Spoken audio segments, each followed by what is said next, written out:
सभी बंधुओं को नमस्कार।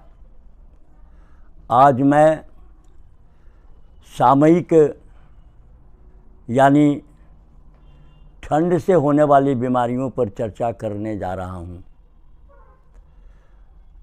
क्योंकि ठंड का मौसम आ चुका है, इससे बचना आवश्यक है, विशेषकर बुजुर्गों को।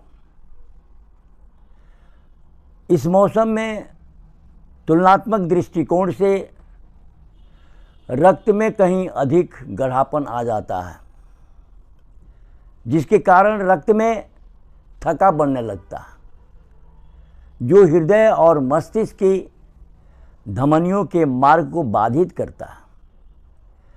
अचानक तापक्रम गिरने से हृदय की धमनियाँ कोरोनरी आर्टरीज पर प्रभाव पड़ता है। इस स्थिति में धमनियाँ सिकुड़ जाती हैं, रक्तचाप बढ़ जाता है और यदि शरीर में कोलेस्ट्रॉल संचित हो तो उनमें अवरोध उत्पन्न होता है, जो हार्ट अटैक का कारण बनता है। इसका प्रभाव सिंपैथेटिक नर्वस सिस्टम पर भी पड़ता है।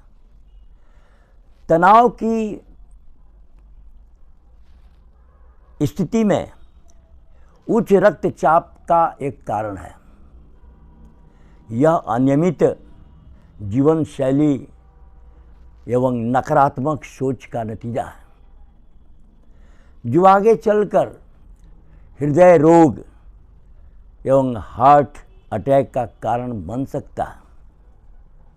प्रायः सर्दी के दिनों में वायु प्रदूषण बढ़ जाता है और फेफड़ों में शुद्ध ऑक्सीजन उचित मात्रा में नहीं पहुंचता, जो हृदय की पंपिंग क्षमता को प्रभावित करता है। सांस लेने में दिक्कत होती है और अंततः उच्च रक्तचाप, हृदय रोग एवं स्ट्रोक या पक्षाघात का खतरा बढ़ जाता है। इससे बचाव के लिए रक्तचाप को नियंत्रित रखना आवश्यक है, जिसके लिए आलस्य छोड़ना पड़ेगा, गर्म कपड़ा पहनना पड़ेगा, प्रोटीन युक्त शाकाहारी संतुलित भोजन लेना पड़ेगा, एक्सपोजर से बचना होगा, धूप का सेवन करना होगा। आलस्य छोड़ने का मतलब है कि अपने को एक्टिव रखना होगा और काढ़ा का सेवन भी करना होगा। काढ़ा बनाने का तरीका पूर्व में बतलाया जा चुका है।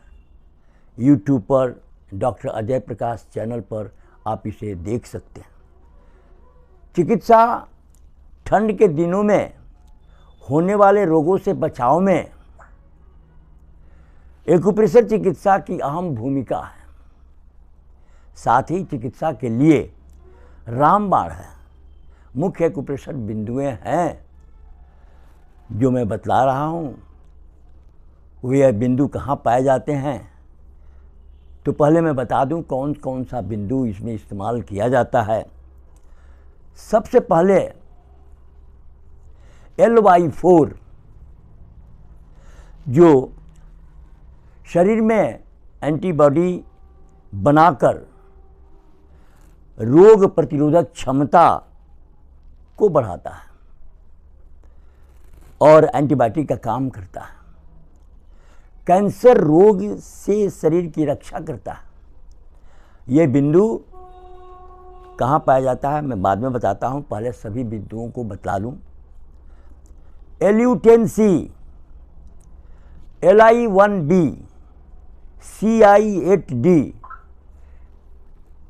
H8C, SI1B, SP1A, ST44B, LIV1A, GB43B, K13, UB66B, GB23A1, GB23-1, GB23-2।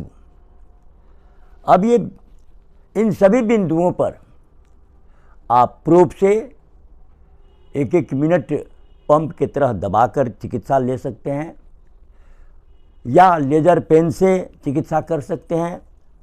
इन बिंदुओं पर मेथी दाना अथवा चना दाल अथवा स्टार मैग्नेट लगाकर टेपिंग करेंगे, ठंड से बचेंगे तो इन ठंड के समय में सामूहिक रूप से होने वाले बीमारियों से बचे रहेंगे। अब ये बिंदुएं कहाँ कहाँ पाए जाते हैं मैं ये बताने जा रहा हूँ। अब LU10C कहाँ होता है मैं इसकी चर्चा करता हूँ, बता रहा हूँ। आप गौर से देखेंगे अंगूठा पर ये फर्स्ट फोल्ड है, फर्स्ट फोल्ड के इस साइड में पीछे वाले हिस्से में आप यहाँ पर ये बिंदु पाए जाते हैं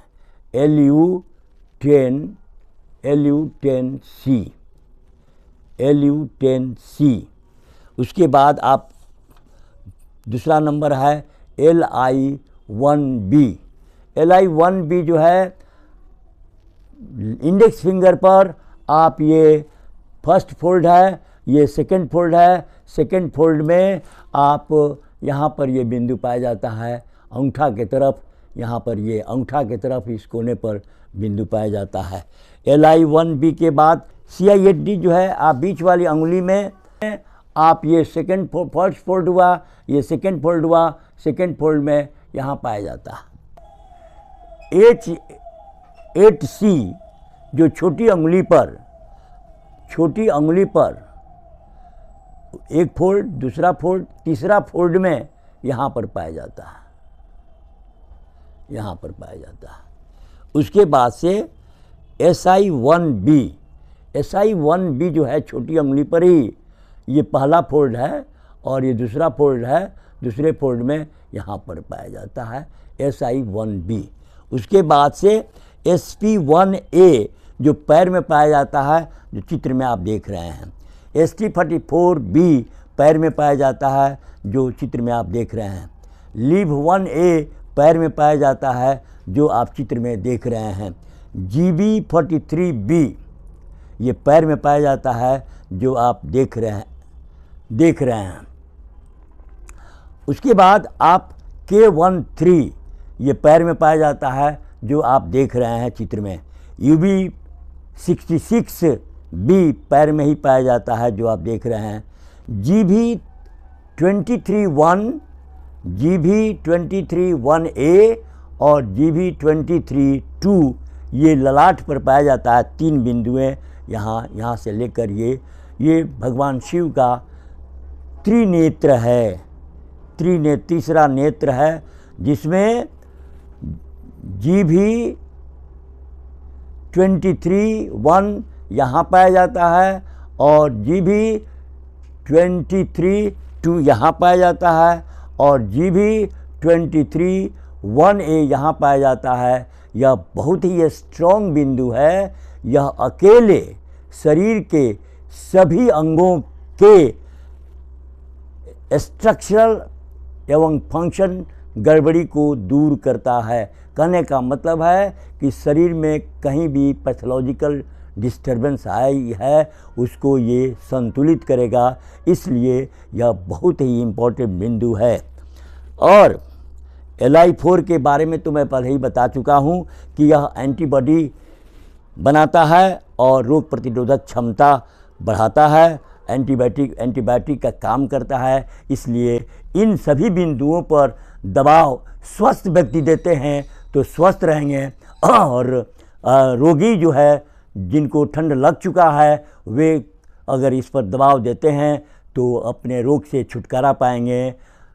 इसलिए इन बिंदुओं को आप सही तरीके से रोज़ अपनावेंगे तो आप ठंड से बचे रहेंगे। इसके अलावे आप प्राणायाम कर सकते हैं, प्राणायाम करें और अपने को एक्टिव रखें।